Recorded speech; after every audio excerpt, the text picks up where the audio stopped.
La team, aujourd'hui on va se poser la question suivante, est-ce que l'usage du 49.3 est une menace pour la démocratie? Et vous allez voir que le résultat n'est pas du tout ce qu'on croit. Tout d'abord, mais qu'est-ce que l'article 49-3 de la Constitution du 4 octobre 1958, la team? Là je vais faire de la vulgarisation, celles et ceux qui font du droit, vous le savez forcément puisque vous avez fait du droit constitutionnel, mais pour celles et ceux qui ne sont pas informés dessus, il faut savoir que l'article 49-3 permet au gouvernement de forcer une loi, mais la contrepartie derrière, parce que justement on nous fait croire que la loi est forcée, qu'on n'a aucun mot à dire, non c'est faux la team. Ce qu'il faut comprendre c'est que la loi est certes forcée, mais en contrepartie de ce tour de force, l'Assemblée a le choix et la possibilité de faire tomber le gouvernement. C'est ce qu'on appelle engager la responsabilité du gouvernement. Donc quand il y a le 49.3, il y a systématiquement un vote qui permet de faire tomber ou non le gouvernement. Maintenant, le problème, il est bien là, la team, parce que la plupart des Français, vous n'avez pas compris, vous n'êtes pas concentrés. La seule et unique raison pour laquelle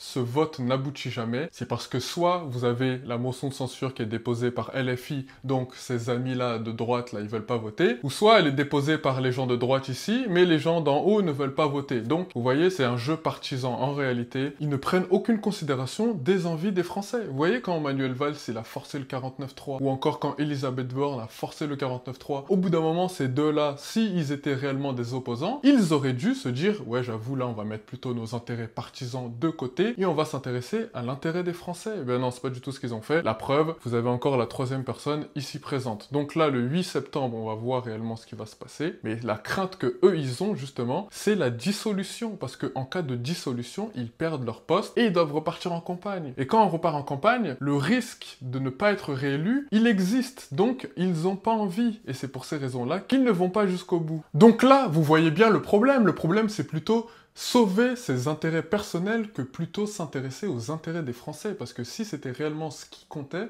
il aurait voté cette motion de censure.